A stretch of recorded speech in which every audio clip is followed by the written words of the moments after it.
भगवान द्वारकाधीश बन गए और कल पहला विवाह रुक्मिणी मैया के साथ में संपन्न कराया गया। रुक्मिणी मैया के दाम्पत्य जीवन में श्री प्रद्युम्न जी का आविर्भाव हुआ और प्रद्युम्न जी के यहाँ पर अनिरुद्ध जी का आगमन हुआ। भगवान के विवाहों के क्रम में 8 विवाह बिलग बिलग हुए। सत्यभामा जी से, जामवंती जी से, नग्नजिति जी से, कालिंद्री जी से, लक्ष्मणा जी से, मित्रविंद्रा जी से और भद्रा जी से। ये 8 विवाह बिलग बिलग हुए। उसी काल में एक असुर हुआ, उसका नाम था भौमासुर। इसको नरकासुर भी कहते हैं। इस नरकासुर को जिस दिन भगवान ने मारा था उस दिन नरक चतुर्दशी दीपावली के पहले जो आता है आप मनाते हैं, ये उसी दिन की घटना है। भक्तजनों, उस नरकासुर को किसी ज्योतिषी ने बताया, पूछा ज्योतिषी जी से कि महाराज हम अमर कैसे हो सकते हैं? उन्होंने बताया आप 1 लाख विवाह कर लो एक साथ तो अमर हो जाओगे। हमें लगता भाई धन्य है ऐसे ज्योतिषी जी लोग, उनको भी प्रणाम है। यहाँ जेकरा 1 हो जाता है उनके तो बाल झड़ जाते हैं महाराज, हाँ? और जेके 1 लाख भगवान ही मालिक क्या होगा। वो कहते हैं एक बार बारात जा रही थी शेरों की। शेर समझते हो भाई, यहाँ तो सब शेर ही शेर हो। तो शेरों की बारात जा रही थी, तो शेरों की बारात में अचानक एक न जाने कहाँ से चूहा आ गया महाराज। तो जैसे ही चूहा आया तो शेर गुर्राया, हटो हम शेर लोग हैं, शेरों की बारात में चूहा आ रहा है। तो चूहे ने कहा देखो शेर जी ज्यादा गर्मी मत दिखाओ। पूछा क्यों नहीं गर्मी दिखाएं? तो कहा हम भी कभी तुम जानते नहीं हो, हम चूहा हमेशा से नहीं थे।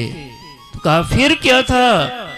तो कहा भैया शादी के पहले हम भी शेर ही थे महाराज, चूहा तो हम बाद में बन गए हैं महाराज। एक बार एक देवी जी थी, तो देवी जी घर में खड़ी पति को आवाज दिया, ए शिव इधर आओ। बेचारे जी दौड़े महाराज। तो जैसे दौड़ा तो पत्नी का अब बेचारे उधर सरक के जा रहे हैं। जैसे उधर गए फिर इधर गए, कहा फिर आगे भाग। पति ने हाथ जोड़ा, कहा हे भगवती महारानी क्या कहना चाहती हो ये तो बताओ। उसने कहा मैं कहना कुछ नहीं चाहती, मैं तो उंगली की ताकत चेक कर रही हूं कि कम तो नहीं हो गई करंट हमारी उंगली में। अभी मैं नचा सकती हूं कि नहीं तुमको महाराज। इसको किसी ने बता दिया कि 1 लाख विवाह कर लो अमर हो जाओगे। बड़ा होशियार रहा होगा ज्योतिषी महाराज। यार ढूंढो कहीं मिल जाए, इनको लगा देता हूं। राम जी को और गौरी शंकर को काम दोनों को है नहीं, ढूंढे तले अगली साल आएंगे तो पूछेंगे महाराज मिले कि नहीं मिला। बोलो भक्त और भगवान की। अरे मुस्कुराते रहो, गुनगुनाते रहो, जीवन संगीत है स्वर सजाते रहो। गुनगुनाते रहो, मुस्कुराते रहो, जीवन संगीत है स्वर सजाते रहो। गुनगुनाते रहो, मुस्कुराते रहो, संगीत है, स्वर सजाते रहो। मुस्कुराते रहो, गुनगुनाते रहो, जीवन संगीत है, स्वर सजाते रहो। जिंदगी है मिली सत्कर्म के लिए, जिंदगी है मिली सत्कर्म के लिए, हरि भजन में इसे नित लगाते रहो, गुनगुनाते रहो, मुस्कुराते रहो, जीवन संगीत है, स्वर सजाते रहो, गुनगुनाते रहो, मुस्कुराते रहो, जीवन संगीत है, स्वर सजाते रहो, जीवन संगीत है, स्वर सजाते रहो। भौमासुर धरती का पुत्र है, दुष्ट निकला। एक जैसे एफसीआई गोडाउन बनाता है अनाज रखने के लिए, वैसे ही इसने कन्याओं को, माताओं को यत्र तत्र से अपहरण करता और उस गोडाउन में बंद करके रखता, वहीं रोटी पानी में देता। अभी तक 16,100 रजिस्टर के अनुसार लोग अंदर थी। ये सोचा था कितनी पूरी होंगी तब विवाह करेंगे, 1 लाख। हाँ, ध्यान से सुन रहे हो आप सब। तो जुटा था, इतनी इकट्ठा हो गई थी, कितनी? 16,100। इन सबको नारद जी के माध्यम से पता चला कि भगवान अवतार लिए हैं और सबकी मदद करते हैं। उन सब सामूहिक रूप से इतनी माताओं ने भगवान को एक पाती भेजी, अपने हृदय के आंसुओं से गीली करके, और कहा, गोविंद आप सबकी मदद करते हो, हमारी भी मदद करो। बिगड़ी मेरी बना जा, बिगड़ी बनाने वाले, बिगड़ी मेरी बना जा, बिगड़ी बनाने वाले, बिगड़ी मेरी बना जा, बिगड़ी बनाने वाले, मेरे कष्ट सब छुड़ा जा, बंसी बजाने वाले, मेरे कष्ट सब छुड़ा जा, बंसी बजाने वाले। भगवान को पत्र मिला और भगवान पत्र पा करके चढ़ाई कर दिया, चढ़ाई कर दिया। साथ में सत्यभामा जी को लेके गए, वो धरा के अंश रूप अवतरित हैं, और वरदान दिया था भगवान ने कि जब तक धरती ने कहा था, जब तक मैं ना कहूं आप मेरे पुत्र को मारोगे नहीं, इसलिए लेके गए साथ में। अब युद्ध होने लगा, उसने ऐसा चलाया कि भगवान के पास से एक बाण निकला। सत्यभामा जी ने कहा, अरे प्रभु क्यों खेल खिलाते हो, मार डालो नालायक को। प्रभु ने सोचा हम यही तो वेट कर रहे थे। तुरंत ही भगवान ने उसका उद्धार किया। बोलो सच्चिदानंद भगवान की जय हो। और फाटक तोड़ा गया, ताला खुला और 16,100 माताओं ने भगवान का अभिनंदन किया, चरण बंदन किया, स्वागत किया। भगवान ने कहा, जाओ देवियों तुम सब आज से मुक्त हो, अपने अपने घर जाओ। सब ने कहा, प्रभु ये बात निश्चित है कि हमारे माता पिता भाई बहन हमसे प्रेम करते हैं, लेकिन समाज कितना भी पढ़ जाए लिख जाए, लेकिन इतनी आज भी ताकत नहीं है कि 10 साल 5 साल 4 महीने पहले घर से निकली हुई स्त्री पुनः घर में आए तो उसी सम्मान से देखी जाए। कृष्ण,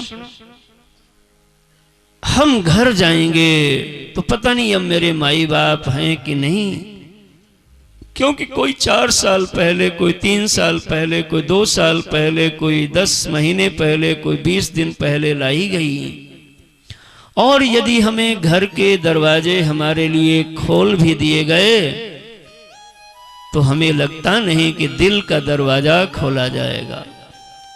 भाभियां ताने मारेंगी, भाई भी आंख झुका के चलेगा, बाप भी मूड़ी घुमा के देखेगा। कृष्ण, ऐसे जीवन से मौत ज्यादा बेहतर है। अब मेरे पास दो ही ऑप्शन है, हम घर नहीं जाना चाहती, या तो मैं सागर में डूब के जल समाधि ले लूं सब लोग, और या तो अपना चरण हमें दे दो तो आपके सारे हमारी भी जीवन यात्रा पूरी हो जाएगी। श्याम सुंदर भगवान ने कहा, देवियों, द्वारका में रोटी की वस्त्र की कोई कमी नहीं, तुम्हारी इच्छा है तो आप सब चल सकते हो। जैसे ही हामी बोली सब प्रसन्न हो गई, चरणों में नत हो गई। जैसे चली सबने कहा, रुको रुको रुको रुको द्वारकाधीश जी। ये माताएं पहले उंगली पकड़ती हैं महाराज, फिर धीरे धीरे बस में करती हैं, धीरे धीरे फिर मुर्गा बना देती हैं आदमी को पूरा का पूरा। यहाँ के नहीं, यहाँ तो सब शेर लोग हैं भाई। इधर कौन? बोलो भक्त और भगवान की जय हो। नाथ, ये माताएं घर जहाँ जैसी हो यही चलाती हैं, और घर ही नहीं ब्रह्मांड भी शक्ति ही चला रही है। हम यत्र तत्र भगवान भेजते हैं, देखते हैं गांव गांव, शहर शहर, नगर नगर, जिस घर की माताएं सज जाती हैं पूरा परिवार सजा जाता है महाराज। और जहां माताएं कुछ दाएं बाएं हो जाएं वहां आदमी हर र हो जाता है।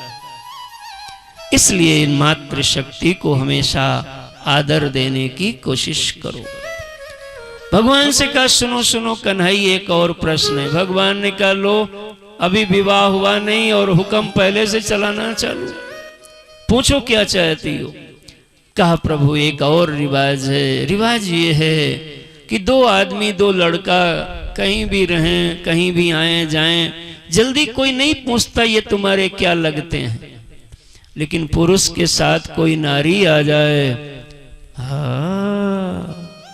तो वैसे ही आदमी पूछता है, जे कौन लगती हैं आपकी। पहले मैं आज बहुत मुझे गोलोक वासिनी शांति जी का स्मरण हो रहा है। बलिया की धरा पे रामलीला मैदान में बड़ी विशाल कथा हो रही थी। तो वो श्वेत केश उनके तो थे ही और शरीर वृद्ध था ही। मेरा शरीर और भी उस समय थोड़ा हल्का ही था। तो उपास में रहती, मंच पे भी आती जाती, और बड़ा भीड़ 10,000 की पब्लिक बैठा करती थी। बड़ा मैदान, हंस टेंट हाउस के आयोजन में नेतृत्व में कथा 2-3 बार वहाँ बड़ी विशाल हुई। और उनका मायका भी था। देखो, हमको घर भी ले गई थी, अपने मायके वाले भी आए थे बुलाने के लिए, भोजन कराया था। बोलो भक्त और भगवान की जय हो। तो सामने तो को नहीं हिम्मत कर पाता, लेकिन इधर उधर लोग पूछते हैं कि जे गुरु जी की माँ जी लागे, माँ जी लागे, माँ। देखो है ना, कोई जैसे पुरुष के साथ स्त्री होगी तो लोग पूछेंगे। तो कोई हमने कहा, अब इतना देखो, ये नियम जैसे मानो दिखता है कि पुरुष पुरुष आए तो जल्दी नहीं कोई पूछता ये तुम्हारे क्या लगते हैं, लेकिन स्त्री कोई दिख जाए तो लोग पूछेंगे जे तुम्हारी कौन लगती है। ये बताओ, तुम इतने लोगों को लेके चलोगे, सब द्वारिका में पूछेंगे, क्या बताओगे? भगवान ने कहा, कुछ भी कह देंगे। कहा, कुछ भी नहीं, हम तो आपकी अर्धांगिनी बनना चाहती हैं, पत्नी बनना चाहती हैं। भगवान ने कहा, देखो ये भगवान की कथा है, तुम नकल मत करना। तुमको अगर नकल करने की इच्छा भी आई जाए तो स्टार्टिंग करना पूतना से, जहां से भगवान ने उसका जहर पिया था। तुम थोड़ा सा पोटेशियम साइनाइड हल्का रखना, उतने से ही छुट्टी हो जाएगी, रखना नहीं। ये विनोद कर रहा हूं। कहने का मतलब ही भगवान की लीला है, इसको सुनिए और इससे शिक्षा लीजिए। प्रभु लेके सबको आए और 16,000 100 मंडप बने, उतने रूप में भगवान ने सबके साथ विवाह किया। अब कुल मिला के भगवान के विवाह हो गए 16,108। बोलो भक्त और भगवान की जय हो। सबके 10-10 बच्चे हुए, उनके भी बच्चे हुए, बेटियां भी हुई। इतना बड़ा परिवार है कि उसकी चर्चा महाराज अद्भुत हो गई। इधर तमाम लोग आने लगे। भगवान ने द्वारका में सुधर्मा सभा बनवाया और उस सुधर्मा सभा में प्रभु बैठते तो सब लोग अपना अपना जो भी दरख्वास्त लेके आते उस पर भगवान अमल करते। एक बार जरासंध के कैद में बंदी राजाओं ने मदद मांगी और युधिष्ठिर जी की यज्ञ के लिए आमंत्रण आया। भगवान निकले और दोनों कार्यों को पूर्ण कराया। उसी यज्ञ में इतना अनेक सेवाएं सबको दी गई। भगवान यज्ञाध्यक्ष बनाए गए, अनेक लीलाएं हुई, यज्ञ पूर्ण हुआ, भगवान वापस आए।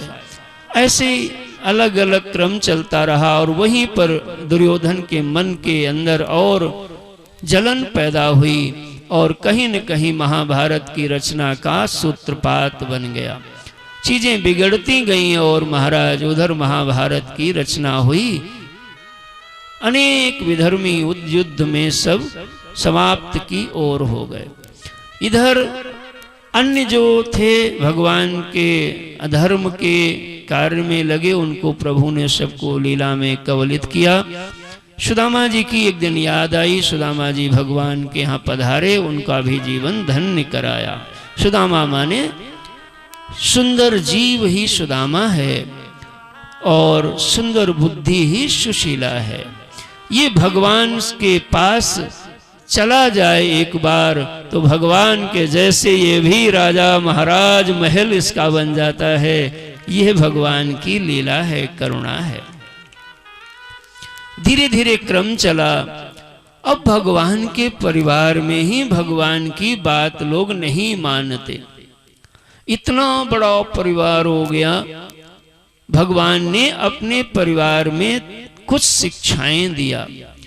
पहली शिक्षा दिया कि कभी भी संतों की परीक्षा मत लेना, लेकिन उनके घर के बच्चों ने वही काम किया। दूसरी शिक्षा दिया कि कभी भी मदिरा का सेवन नहीं करना, मदिरा नहीं पीना, फिर भी लोगों ने वही काम किया और इन कामों के कारण से भगवान ने ही श्राप दे दिया यदुवंश के नाश का। कैसे हुआ? एक बार की बात है कि सब संत लोग भगवान का दर्शन करने बार बार द्वारका आते, तो पास में पिंडारक क्षेत्र में ही एक अपना आश्रम बना लिया। सब लोग आते वहीं पे निवास करते। एक बार ये बच्चे लोग गए, उसमें जामवंती का पुत्र है शाम्ब, जो बड़ा दुबला पतला है, बड़ा सुंदर है। उसने पेट पर उसको डलिया बांधा, साड़ी पहनाई, घूंघट लगाया, नारी बना दिया और कहा चलो इन संतों की परीक्षा लेते हैं, जरा पूछेंगे, बताओ जा बहू के गर्भ से लाला होगा कि लाली होगी। संत लोग समझ गए और क्रोध में आके बोल दिया, श्राप दे दिया, जाओ भगवान के वंशज हो और छल कपट करते हो, इसके गर्भ से ना पुत्र होगा ना पुत्री, बल्कि मूसल पैदा होगा जो तुम्हारे वंश के नाश का कारण बन जाएगा। घबराया, जल्दी से खोला साड़ी तो महाराज एक बड़ा सा मूसल धम्म से गिरा। भगवान की लीला देखो। अब उस मूसल को लेके आए राजा तो उग्रसेन है। ये बात श्री कृष्ण भगवान को नहीं बताई गई। उसको घिसवा दिया और सागर में फेंक दिया। थोड़ा सा जो अंत में नहीं घिसा जा सका नुकीला पार्ट, उसको एक मछली ने निगल लिया। उस मछली को एक मछुआरे ने पकड़ा और वही मछुआरे ने जब काटा तो उस फन को, जो नुकीला अंश था इसी मुदगर का, मूसल का, उसको अपने बाण में लगाया और इसी बाण से आगे भगवान के पैर में यही लगेगा जाके। बाकी वो जो चोरा बना दिया था वो सागर तो कुछ रखता नहीं, लहरों के माध्यम से किनारे करता। वही सब चोरा एरका नाम की घास बन गई, जो मोटी घास होती है, मोटा मोटा, जिसको आप लोग क्या सर्कुल, अलग अलग नाम लोग बोलते हैं, बड़ी मजबूत भी होती। एक बार सब धीरे धीरे क्रम इधर चला और भगवान मानो इन कामों को करते करते उधर ब्रह्मा जी ने प्रार्थना किया कि हे प्रभु, आपके काम लगभग पूरे हो गए, अब आप स्वधाम गमन कर लो। कृत्वा दैत्यवधं कृष्णः स रामो यदुभिर्वृतः भुवोऽवतारयद भारं जविष्ठं जनयन् कलिम्। भगवान ने मन बना लिया, देखा वसुदेव जी ने कि ये तो सौदा कुछ खास लाभप्रद नहीं रहा।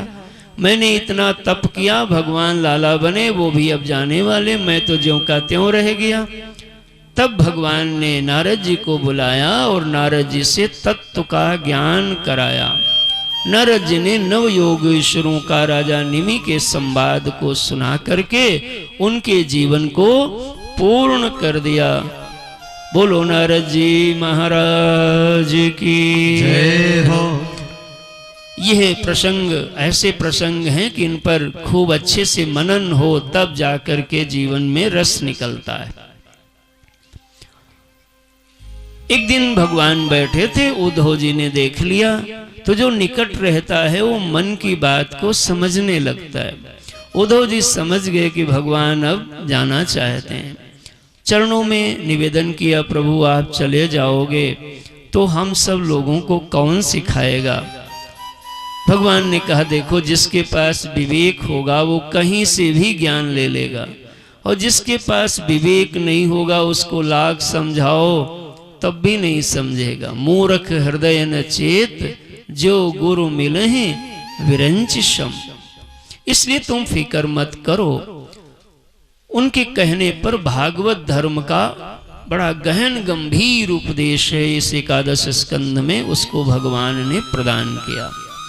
और यदु अपने पूर्वज उनके चरित्र के माध्यम से 24 लोगों से शिक्षा लिया, इसलिए 24 गुरु के नाम से प्रसंग विख्यात है। वहां पर भगवान ने उन उद्धव जी महाराज को समझाया। धीरे धीरे क्रम चला और क्रम चल करके भगवान ने इधर सारी रचना मन में बनाई लिया था। सूर्य ग्रहण का समय आया और सूर्य ग्रहण में सारे लोग कुरुक्षेत्र में एकत्रित हुए। सुधामानुगते कृष्णे यदुवंश विभूषणे कस्य वंशोद्भवत् प्रत्या मे तदा चक्षु मे मुने। सब लोग वहां पर एकत्रित हुए, आपस में कहा सुनी हुई और महाराज मार काट होने लगी। आपस में ही सब लड़े। कहते हैं भगवान ही सबके अंदर प्रवेश करके और अपनी इच्छा को सोचा कि मैंने सारे लोगों को तो समाप्त कर दिया, लेकिन यदुवंश यह द्वारका मेरे बल से संरक्षित है और मेरे जाने पर इसको कोई नहीं खत्म कर पाएगा। तब यही लोग समस्या बन जाएंगे। इसलिए भगवान ने जैसे कांटे से कांटा निकाला जाता फिर कांटा निकाला जाता, वैसे ही भगवान ने अपने भी परिवार के लोगों को जो गलत थे उनको सबको समाप्त कर दिया। बोलो भक्त और भगवान की जय हो। जब जब हो धर्म के हानि, जब जब हो धर्म कर हानि, बाढ़े असुर अधम अभिमानी, बाढ़े असुर अधम अभिमानी, तब धरि प्रभु मनुज शरीरा